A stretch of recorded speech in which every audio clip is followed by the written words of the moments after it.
The year was 1958, and the California sun was setting behind the small strip mall where Master Jay Chulshin's Tang Su Do Dojo sat quietly between a barbershop and a corner grocery store.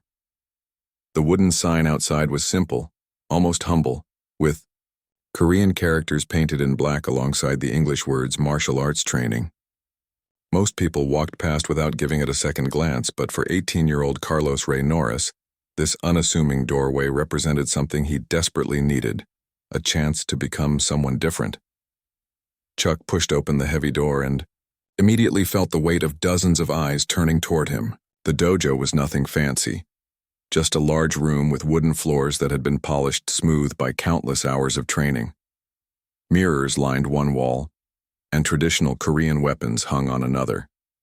The air smelled of sweat, discipline, and something else Chuck couldn't quite identify, respect maybe, or fear. He stood there in his brand new white uniform, the fabric still crisp from the package, feeling completely out of place. The other students were already warming up, their movements sharp and confident. Most of them looked like they could snap him in half without breaking a sweat. These weren't college kids or weekend warriors. They were serious martial artists. Many of them Korean War veterans who had learned to fight for their lives overseas. Chuck had always been the shy kid in school, the one who sat in the back of the classroom and hoped the teacher wouldn't call on him. At barely 140 pounds soaking wet, he looked more like someone who belonged in a library than a fighting dojo. His blonde hair was neatly combed, and his pale skin made him stand out even more among the tanned, weathered faces around him. "You lost, kid?" The voice came from a thick-set man with graying hair and scars on his knuckles. He wasn't being mean exactly, but there was clear doubt in his voice. This was the kind of place where men came to test themselves, not where skinny teenagers wandered in looking for a hobby. Chuck swallowed hard and shook his head. "No, sir, I'm here for the class. I called yesterday and Master Shin said I could start today." The man looked him up and down, taking in every detail from Chuck's nervous fidgeting to the way he kept glancing toward the door like he might bolt at any second. "All right then. Name's Rodriguez. Been training here for 3 years. Word of advice. This isn't like the movies. You're gonna get hurt, you're gonna get embarrassed, and you're probably gonna quit within a month like most of the others." Other students had started to gather around, drawn by the curiosity of seeing fresh meat walk through their door. Chuck could feel their eyes examining him, measuring him, and finding him wanting. These men had calloused hands and confident stances. They moved with the kind of easy grace that only came from years of dedicated training. "Look at this one," whispered one of the brown belts to his training partner. "Bet he saw too many karate movies and thinks he's going to learn to catch bullets with his teeth." The snickering started low but spread quickly through the group. Chuck felt his face burning red, but he stood his ground. This wasn't the first time he'd been mocked, and it probably wouldn't be the last. Growing up as the quiet kid with thick glasses and second-hand clothes had taught him how to endure ridicule, even if it never stopped hurting. Master Shin emerged from his small office at the back of the dojo, and the room immediately fell silent. He was a compact man in his 40s, with intelligent eyes and hands that looked like they could break boards without effort. His presence commanded respect without him having to say a word. He walked over to Chuck with measured steps, studying the young man carefully. "You are Carlos?" he asked in accented English, his voice quiet but carrying easily across the room. "Yes, sir, but everyone calls me Chuck." Master Shin nodded slowly. "Chuck. Good name. Strong name. You know what you're asking for here?" Chuck honestly wasn't sure. He'd heard about martial arts from a friend who'd trained briefly before quitting, and something about the discipline and respect appealed to him. He was tired of being the guy who got pushed around, tired of apologizing for taking up space in the world. But standing here now, surrounded by men who looked like they ate nails for breakfast, he was starting to wonder if he'd made a terrible mistake. "I want to learn to fight, sir, to defend myself." "Fighting is easy," Master Shin replied, his eyes never leaving Chuck's face. "Any fool can throw a punch. What I teach here is much harder. I teach control, discipline, respect. These things take years to learn, and most people do not have the patience. The master gestured toward an empty spot in the formation where the other students were practicing basic stances. Take your place. Watch first. Learn. Chuck moved to the indicated spot, acutely aware that he was now the center of attention for all the wrong reasons. The student next to him, a muscular guy with marine tattoos covering his forearms, glanced over and shook his head slightly. "Hope you stretched at home, rookie," he muttered. "Shin doesn't believe in taking it easy on newcomers," Master Shin began, leading the class through warm-up exercises that looked simple but felt impossible. Chuck tried to follow along, but his body wasn't used to the precise movements and deep stances. His legs started shaking within minutes and sweat began pouring down his face while others barely seemed to be breathing hard. "Front stance," Master Shin called out, and everyone dropped into a position that looked like a fencer's lunge. Chuck attempted to copy them but wobbled immediately, his balance completely off. "Lower," the master instructed, walking among his students and making small corrections. When he reached Chuck, he pressed gently on the young man's shoulders, pushing him deeper into the stance. Chuck's legs screamed in protest, and he nearly toppled over. "Martial arts is 90% mental," Master Shin said quietly. "For Chuck's ears only. Your body will follow where your mind leads. Right now, your mind is full of doubt." The warm-up seemed to last forever, but it was only the beginning. Next came basic techniques, punches, blocks, and kicks that the advanced students performed with mechanical precision. Chuck tried his best to follow along, but every movement felt clumsy and wrong. His punches had no power behind them, his blocks left him wide open, and his attempts at kicking nearly sent him tumbling to the floor. The other students weren't cruel about it exactly, but their amusement was obvious. During water breaks, Chuck could hear fragments of conversations that weren't meant for his ears. "Give him 2 weeks. I say less than that. Look at him, he's already dead on his feet. Remember that college boy who came in last month? Same story. All talk, no heart." Chuck wanted to prove them wrong, but as the class wore on, he began to wonder if they might be right. Every muscle in his body ached, his uniform was soaked with sweat, and he'd made more mistakes than he could count. This wasn't like the movies where the hero learned everything in a montage sequence. This was hard, grinding work that required strength and coordination he simply didn't possess.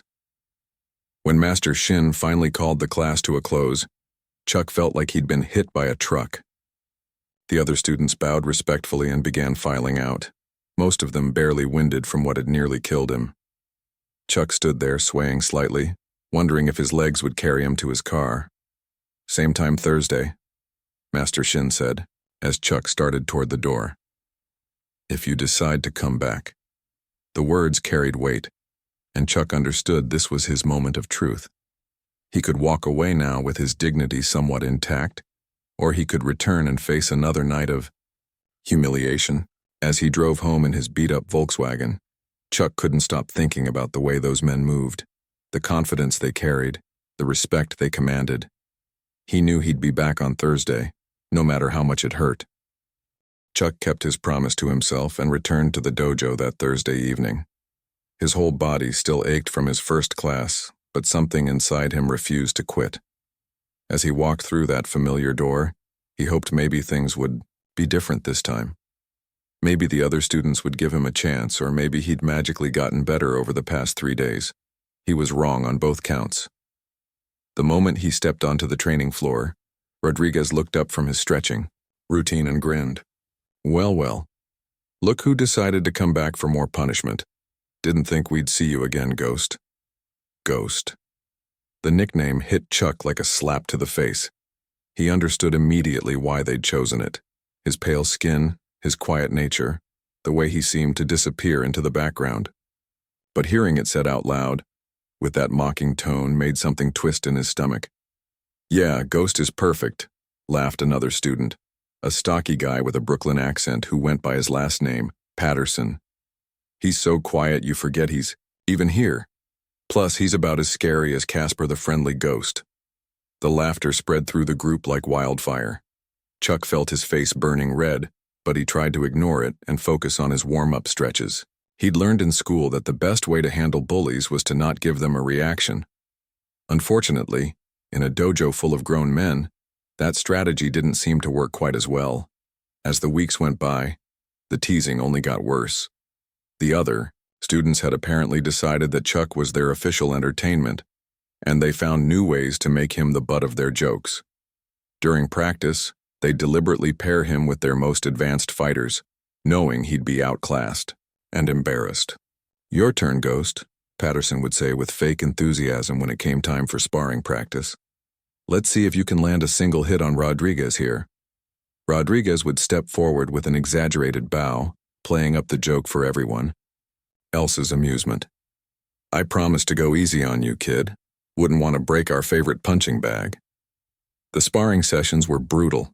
Chuck would try his best to apply the techniques Master Shin had taught them, but against experienced fighters, his moves were too slow, too telegraphed, too weak. Rodriguez would dance around him easily, tapping him with light hits that didn't hurt physically but stung his pride. The other students would count out loud every time Chuck missed a punch or stumbled backward. 1-0 Rodriguez, 2-0, 3-0. This is painful to watch. What made it worse was that Chuck could see the improvement in his technique during regular practice. His stances were getting stronger, his forms were cleaner, and Master Shin occasionally nodded approvingly at his progress. But the moment he stepped into a sparring match, all that progress seemed to evaporate under the pressure and humiliation. The psychological warfare extended beyond just the fighting. During water breaks, the veteran students would tell stories about their own training, their tournament victories, their real-world fights. They'd speak just loud enough for Chuck to hear, painting pictures of a martial arts world where only the strong survived. "Remember that tournament in San Diego last year?" One would start. "Guy thought he was tough because he'd been training. For 6 months, lasted about 30 seconds before he tapped out." "6 months?" Another would reply with mock surprise. "That's generous. Some people come in here thinking they're Bruce Lee after watching a movie. Reality hits them pretty quick." Chuck knew they were talking about him without mentioning his name. It was a constant reminder that he didn't belong in their world, that he was just another wannabe who would eventually give up and go home. The worst part wasn't even the direct mockery. It was the way they'd ignore him completely outside of class. When students gathered after training to discuss techniques or share stories, Chuck might as well have been invisible. They'd form their tight circle, talking about martial arts philosophy or upcoming tournaments, and act like he simply wasn't there. "Hey, did you guys hear about that new black belt test coming up?" Patterson would ask, looking right through Chuck, as if he were made of air. "Yeah, Master Shin mentioned it. Thinking about testing myself," Rodriguez would reply. "Been working on my forms for months." Chuck wanted desperately to be part of these conversations, to feel like he belonged somewhere. But every time he tried to contribute, the group would go quiet for a moment, then continue their discussion as if he hadn't spoken at all. The psychological pressure was relentless. Some nights, Chuck would lie in bed replaying every embarrassing moment from class, every missed technique, every snicker from the sidelines. He'd think about all the easier things he could be doing with his evenings, watching television, reading books, spending time with friends who actually wanted him around. His co-workers at the factory where he worked part-time started asking questions about the bruises and the exhaustion. Chuck would make excuses about playing sports or working out, but he could see the concern in their eyes. They thought he was getting involved in something dangerous, and honestly, they weren't wrong. "You sure you're okay, Chuck?" his supervisor asked one Friday morning after Chuck had shown up with a particularly impressive black eye from a sparring session. "You look like you've been in a fight." "Just martial arts training," Chuck replied, trying to sound casual. "Part of the learning process." His supervisor raised an eyebrow. "Learning process. Looks more like you're getting beat up for fun. Maybe find a hobby that doesn't leave you looking like you went 10 rounds with a heavyweight." Chuck couldn't explain that quitting wasn't an option anymore. Yes, the other students made his life miserable. Yes, he went home every night feeling like a failure. But something deep inside him had awakened in that dojo, and he couldn't let it go. The breaking point came during his 3rd month of training. Master Shin had organized a small tournament within the dojo, nothing official, just a chance for students to test their skills against each other. Chuck knew he wasn't ready for competition, but he also knew he couldn't avoid it forever. When the bracket was announced, Chuck saw his name paired against Thompson, one of the brown belts who'd been training for over 2 years. The match was scheduled for the following week, and Chuck spent every night practicing, knowing he was about to face his biggest humiliation yet. The other students were already placing bets on how quickly Thompson would finish him off. The general consensus was less than a minute, with some optimists giving Chuck a generous 90 seconds before he'd be flat on his back. "This is gonna be good," Patterson said loudly enough for Chuck to hear. "Ghost versus a real fighter. Think he'll last long enough to throw a single punch?" "Nah," Rodriguez replied with a grin. "Thompson's gonna drop him with the first kick. Poor kid doesn't know what he signed up for." Chuck tried to block out their voices and focus on his training, but the words stuck in his head like thorns. He was walking into a public execution, and everyone knew it. The question wasn't whether he'd lose, but how badly he'd embarrass himself in the process. As the day of the tournament approached, Chuck realized he was at a crossroads. He could make an excuse, claim an injury, and avoid the humiliation, or he could step into that ring and face whatever came next, knowing he was probably about to give his tormentors the biggest laugh of their lives. Deep down, though, he already knew what he was going to do. The humiliation of being called Ghost and the upcoming tournament lit a fire inside Chuck that he'd never felt before.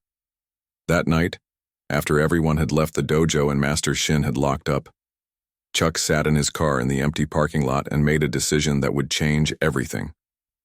He wasn't going to quit, and he wasn't going to accept being the weakest link anymore. The next morning, Chuck showed up at the dojo 2 hours before the first class was scheduled to begin. He'd called ahead and asked Master Shin if he could use the space for extra practice, offering to pay additional fees if necessary. Master Shin had simply said, "Key is under the mat. Lock up when you leave." Those early morning sessions became Chuck's secret weapon. While Rodriguez and Patterson and the others were probably still sleeping off their weekend parties, Chuck was in that empty dojo, repeating the same basic techniques over and over again. Punch, block, kick, stance, punch, block, kick, stance. Each movement became a meditation, a way to channel all his frustration and embarrassment into something productive. The first few mornings were brutal. Chuck's alarm went off at 5:30, and every muscle in his body screamed at him to stay in bed. But he'd learned something important during those weeks of being mocked. Pain was temporary, but regret lasted forever. He'd rather be exhausted and improving than comfortable and stuck. The empty dojo felt different in those early hours. Without the judgment and laughter of the other students, Chuck could focus purely on the movements themselves. He studied his reflection in the mirrors, correcting his form, adjusting his technique, pushing himself harder than any instructor ever had. Master Shin began showing up earlier too, though he never said anything about it directly. He'd arrive, to find Chuck already deep in practice, sweat dripping onto the wooden floors, completely absorbed in his training. The master would watch silently for a few minutes, then begin his own preparation for the day's classes. "Your front stance is improving," Master Shin observed one morning, the first time he'd spoken to Chuck during these early sessions. "But you're still thinking too much. Let your body remember the movement." That comment opened the door to something Chuck hadn't expected: private instruction. Master Shin began staying after the regular classes ended, working with Chuck on techniques that the others had learned months or years earlier. It wasn't formal tutoring, just quiet guidance from a teacher who recognized genuine dedication when he saw it. "Martial arts is not about being stronger than your opponent," Master Shin explained during one of these sessions. "It's about being stronger than you were yesterday. Every day you must defeat the person you were the day before." Chuck absorbed these lessons like a sponge. The philosophical aspects of martial arts spoke to something deep inside him, giving meaning to all the physical punishment he was enduring. He wasn't just learning to fight. He was learning to overcome himself.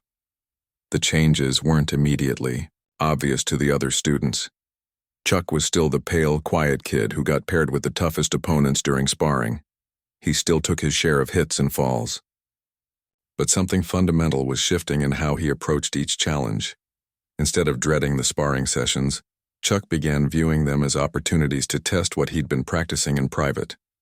When Rodriguez would toy with him, landing easy hits and showing off for the crowd, Chuck would study his opponent's patterns. Where did Rodriguez drop his guard? When did he favor his right side over his left? How did he telegraph his kicks? Ghosts lasting longer these days, Patterson observed after a particularly long sparring session.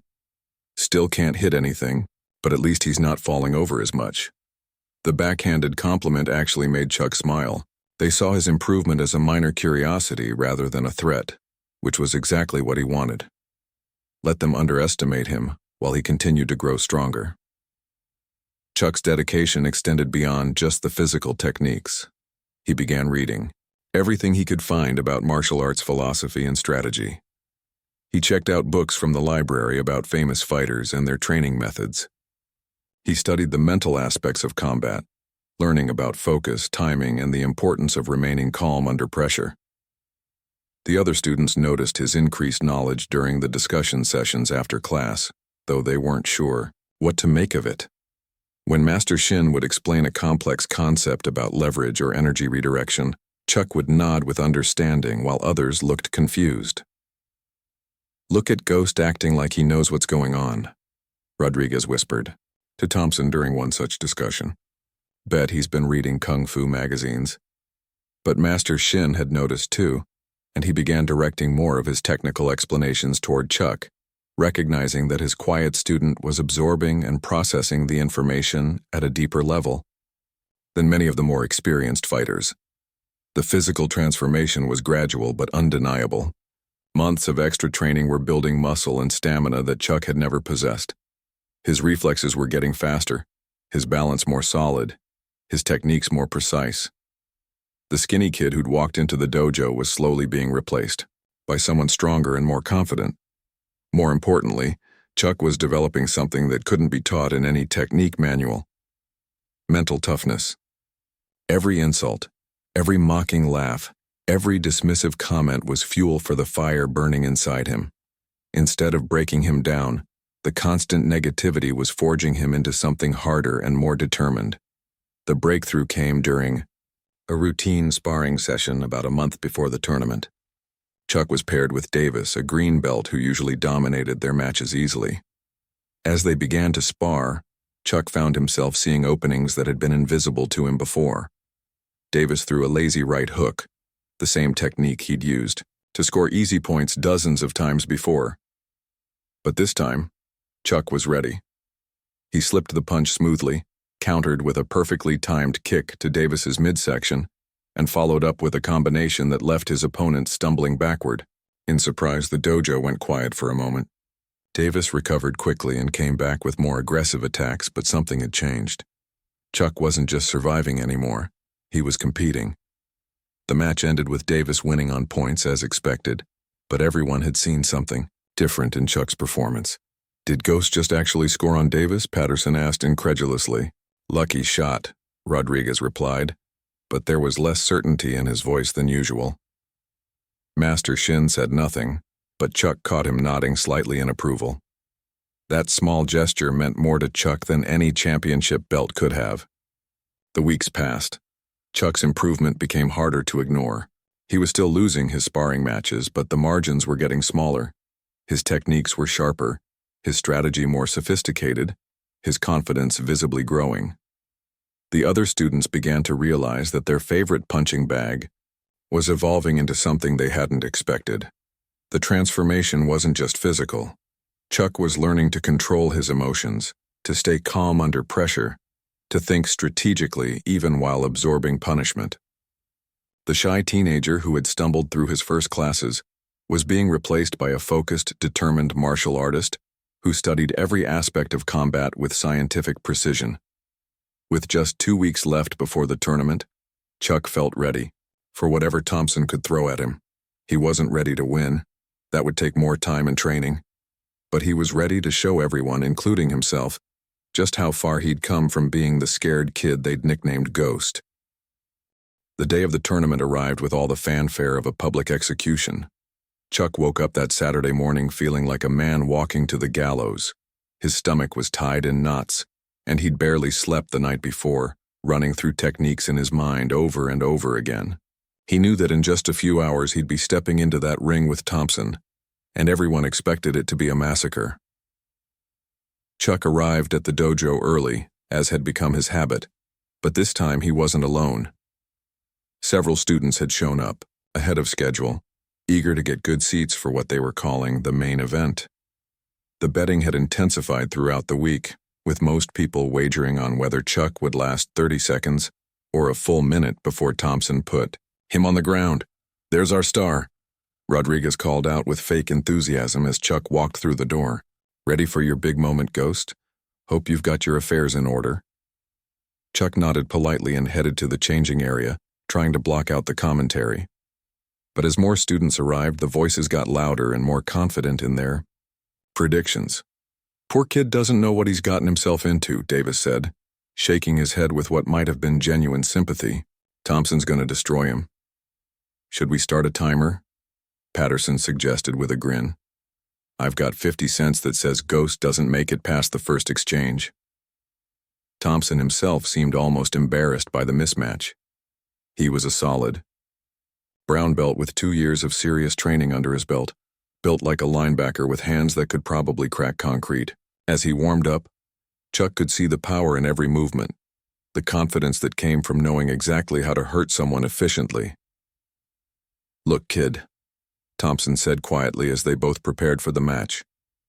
"I don't want to embarrass you out there. If you want to bow out, say you pulled something during warm-up, nobody's going to think less of you." It was meant as kindness, but to Chuck it felt like the final insult. Even Thompson, who barely knew him, was so certain of the outcome that he was offering him an escape route. Chuck looked up at the bigger man and spoke with a calm that surprised them both. "I appreciate the offer, but I'll take my chances." Thompson shrugged. "Your funeral, Ghost." Master Shin called the first matches of the tournament, and Chuck watched as other students demonstrated the skills he'd been working so hard to develop.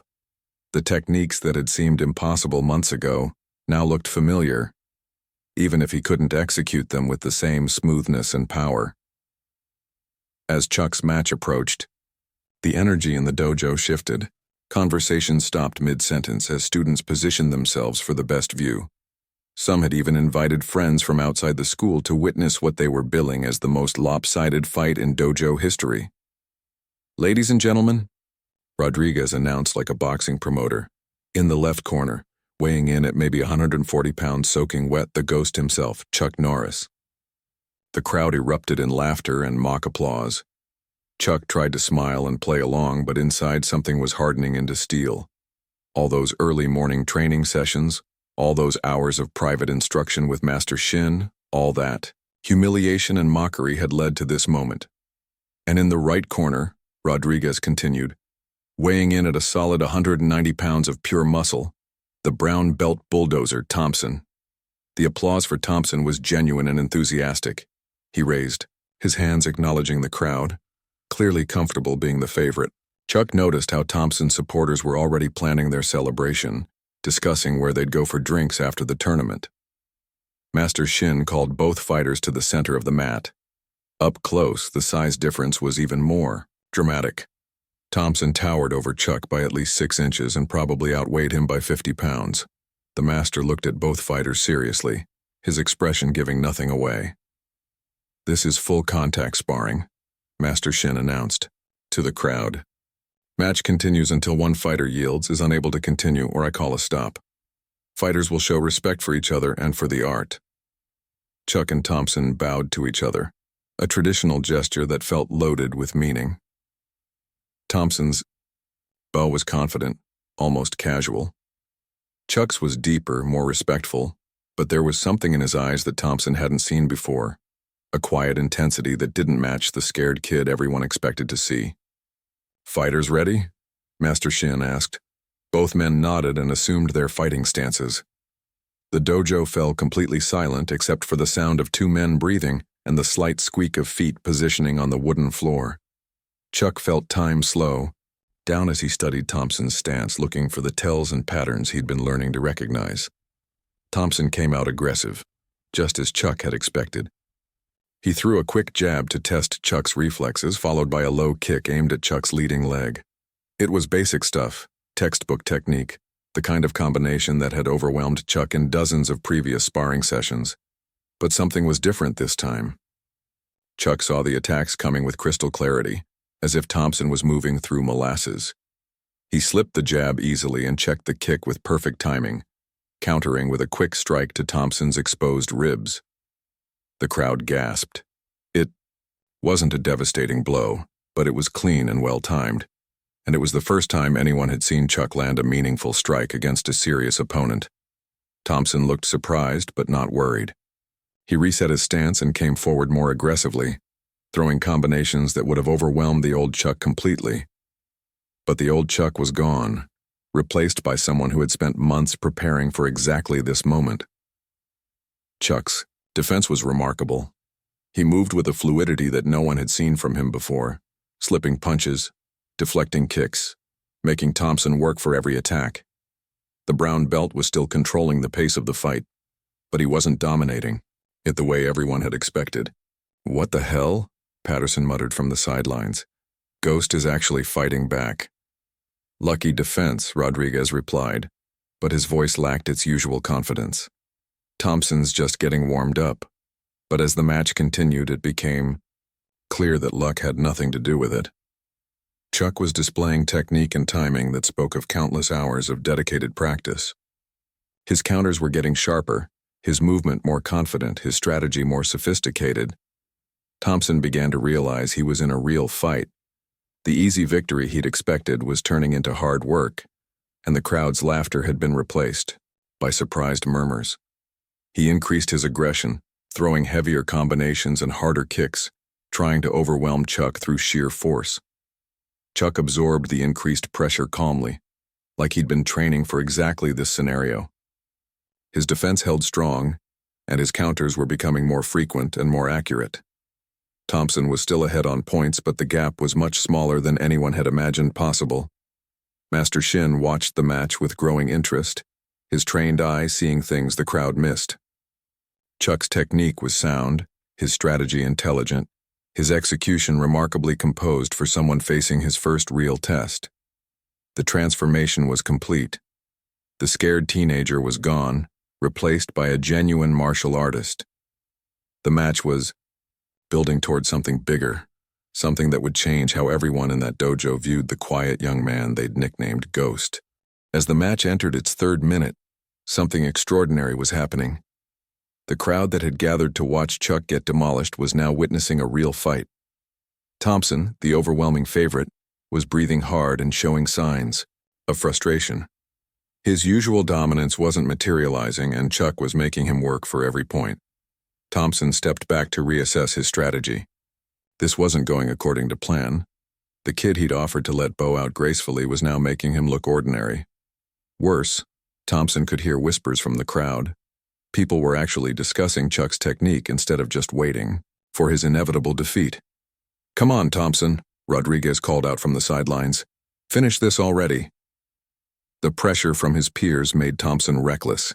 He abandoned his careful technique and started throwing wild, powerful strikes designed to end the fight quickly. It was exactly what Chuck had been waiting for. Chuck had learned something crucial during those months of being everyone's practice dummy. Angry fighters make mistakes. When opponents got frustrated and started swinging for the fences, they left openings that a patient fighter could exploit. All those brutal sparring sessions where he'd been overwhelmed and embarrassed had taught him to recognize the patterns. Thompson threw a massive right hook, putting all his power behind it. It was the kind of punch that could end the fight instantly, if it connected. But Chuck had seen it coming from miles away. The telegraph was obvious. Thompson's shoulder dropped, his weight shifted, his entire body committed to the strike. Chuck didn't just dodge the punch. He moved with surgical precision, slipping under Thompson's arm while simultaneously pivoting on his lead foot. The movement was so smooth it looked choreographed, like something from a martial arts movie. But this wasn't choreography. This was months of dedicated training crystallizing into a perfect moment. As Thompson's momentum carried him past Chuck's position, Chuck saw the opening he'd been working toward. Thompson's right side was completely exposed, his guard down, his balance compromised from the missed punch. Chuck's body moved without conscious thought, executing the technique that Master Shin had drilled into him during those early morning sessions. The roundhouse kick that Chuck unleashed was a work of art. His hip rotated with perfect timing, his supporting leg drove up from the floor, and his striking leg whipped around with devastating precision. All the power started from his core and transferred through his body like a wave, culminating in his foot connecting with Thompson's ribs just below his raised arm. The sound of the impact echoed through the dojo like a gunshot. It wasn't just the force of the kick, though that was considerable. It was the perfect technique, the flawless timing, the way Chuck's entire body worked as one coordinated weapon. Thompson's eyes went wide with shock and pain as the kick lifted him slightly off the ground. For a split second, Thompson tried to maintain his balance, his arms windmilling as he fought against gravity and momentum. But the kick had done its work. His legs buckled and he crashed to the mat with a thud that seemed to shake the entire building. The dojo fell into absolute silence. You could hear the hum of the fluorescent lights, the distant traffic outside, the sound of Chuck's controlled breathing as he stepped back into a respectful defensive stance. Nobody moved. Nobody spoke. Everyone was trying to process what they'd just witnessed. Thompson lay on the mat, conscious but completely winded. The kick had driven all the air from his lungs and left him gasping like a fish out of water. He tried to push himself up to his hands and knees, but his body wasn't cooperating. The fight was over, and everyone knew it. Master Shin stepped forward and knelt beside Thompson, checking to make sure he wasn't seriously injured. After a moment, he helped the brown belt into a sitting position. Thompson was going to be fine, but his pride had taken a beating along with his body. "Winner," Master Shin announced simply, raising Chuck's hand. The reaction was immediate and explosive. Some students erupted in cheers, others sat in stunned silence, and a few actually applauded Chuck's technique. The betting pool that had been so confident about the outcome was now in chaos, with nobody quite sure what to do with their money. Did that just happen? Davis asked nobody in particular. Did Ghost just knock out Thompson? That was a perfect roundhouse, another student said with genuine admiration. I mean, textbook perfect. Where did that come from? Chuck stood in the center of the mat, still hardly believing what had just occurred. The kick had felt different from anything he'd ever thrown in practice. More powerful, more precise, more devastating. It was like all those months of training had been building toward that one perfect moment. Rodriguez was the first to approach Chuck after the match ended. His usual mocking expression had been replaced by something that looked almost like respect. "That was some kick, Ghost," he said, extending his hand. "Didn't see that coming?" Chuck shook his hand, noting that Rodriguez had called him Ghost without the usual sneer. The nickname was still there, but somehow it didn't sting anymore. Maybe because Chuck had proven that even ghosts could haunt their tormentors.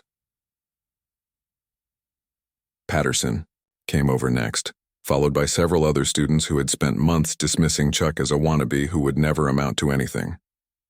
They were all eager to analyze the kick, to understand how someone they'd written off had pulled off such a spectacular technique. "Seriously, man, where did you learn to kick like that?" Patterson asked. "That was professional level stuff." Chuck didn't know how to explain the transformation. How could he tell them about the early morning sessions, the private instruction, the way he'd channeled their mockery into motivation?